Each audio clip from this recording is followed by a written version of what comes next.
Perdebatan akan saya mulai dari 3, 2, 1. Berdasarkan apa yang telah disampaikan pembicara dari tim oposisi bahwa pemerintah bisa mengatur orang tua untuk punya anak, hal tersebut sangatlah bertentangan dengan pemahaman saya dan dengan argumen serta bukti-bukti yang akan saya paparkan dalam rangkaian perdebatan pada kali ini. Assalamualaikum warahmatullahi wabarakatuh. Shalom, Om Swastiastu, Namo Buddhaya, salam sejahtera bagi kita semua. Dewan juri yang terhormat dan saudaraku sekalian, izinkan saya memperkenalkan diri. Nama saya Tasya Tazkia, Satuan Pendidikan SMA Negeri 1 Ciamis, selaku pembicara pertama tim oposisi yang menolak dengan keras mosi perdebatan pada kali ini, yaitu dewan ini akan mewajibkan orang tua untuk mengikuti tes kelayakan sebagai syarat untuk memiliki anak. Masuk ke dalam poin argumentasi kami. Tes kelayakan orang tua untuk memiliki anak adalah sebuah evaluasi yang dilakukan untuk menilai kemampuan dan kesanggupan seseorang atau pasangan dalam menjalankan peran sebagai orang tua yang meliputi tes fisik dan emosional sang orang tua.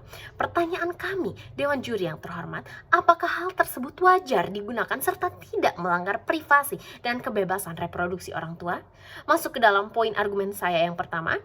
Saya sangat tidak setuju dengan diadakannya tes kelayakan sebagai syarat untuk memiliki anak bagi para orang tua karena hal tersebut sangatlah bertentangan dengan nilai keadilan. Ada beberapa argumentasi yang dapat mendukung pandangan bahwa tes kelayakan orang tua sebagai syarat untuk memiliki anak melanggar keadilan. Yang pertama, dengan menerapkan sistem ini dapat berpotensi diskriminatif. Tes semacam ini dapat membatasi hak reproduksi individu berdasarkan standar yang tidak adil atau berdasarkan faktor-faktor yang tidak relevan seperti ras, agama, orientasi seksual, atau kecacatan fisik.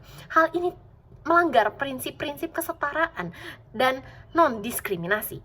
Yang kedua, tes kelayakan sebagai syarat untuk memiliki anak melibatkan campur tangan yang tidak perlu sebenarnya dalam kehidupan pribadi individu dan hak mereka untuk membuat keputusan reproduksi.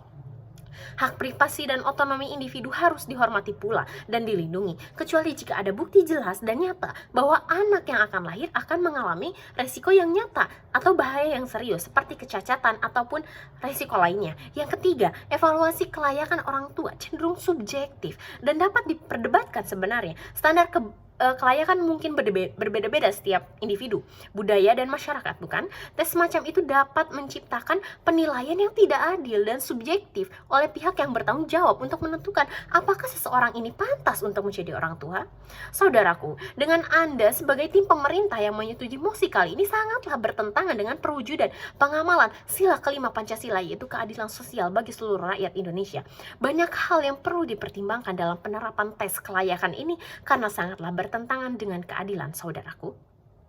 Yang kedua, masuk ke dalam poin argumentasi saya yang kedua, bahwa tes kelayakan untuk menjadi orang tua ini sangatlah melanggar privasi sang orang tua tersebut. Perlu dicatat, saudaraku, bahwa semua manusia itu memiliki hak privasi yang tidak boleh dilanggar oleh orang lain.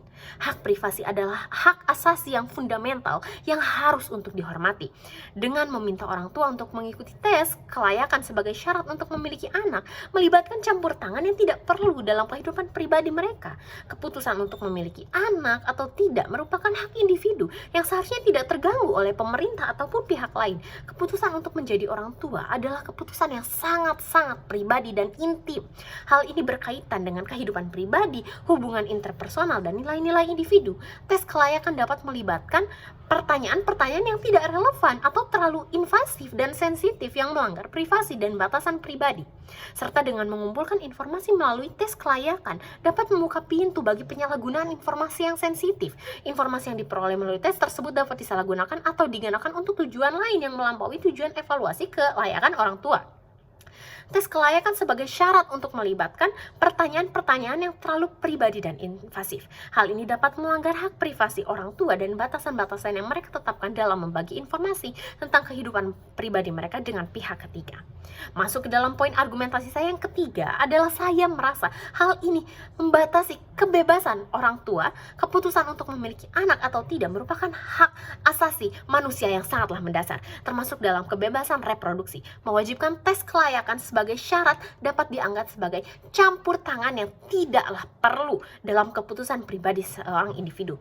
Memiliki anak adalah hak dan keputusan yang harus dilakukan oleh calon orang tua itu tersendiri berdasarkan nilai-nilai dan keinginan mereka sendiri. Orang tua memiliki hak otonomi dalam mengasuh dan mendidik anak mereka. Selama tidak ada risiko yang nyata atau bahaya bagi anak tersebut, memaksa orang tua untuk mengikuti tes kelayakan membatasi kebebasan mereka dalam memilih metode pengasuhan yang sesuai dengan nilai-nilai, keyakinan, dan preferensi pribadi mereka.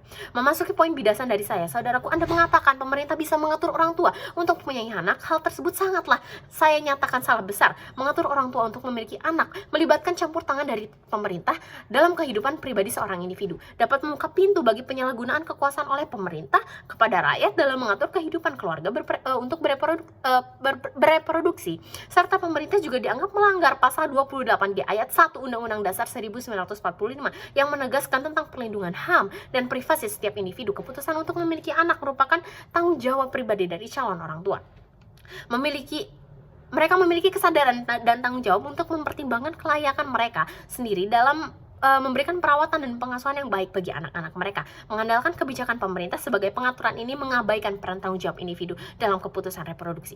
Dengan begitu keyakinan pemerintah dalam mendukung musikal ini sangat egois, saudaraku. Anda tidak memerhatikan poin-poin penting yang perlu diperhatikan seperti hak asasi manusia, keadilan privasi, serta kebebasan individu.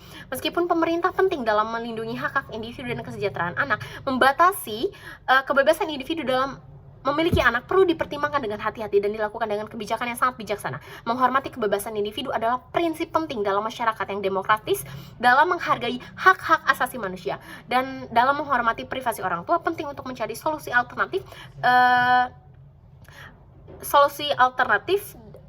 dan dukungan yang memadai kepada calon orang tua dapat lebih efektif dalam mempromosikan peran orang tua yang bertanggung jawab tanpa melanggar privasi mereka. Meskipun kebebasan orang tua harus dihormati,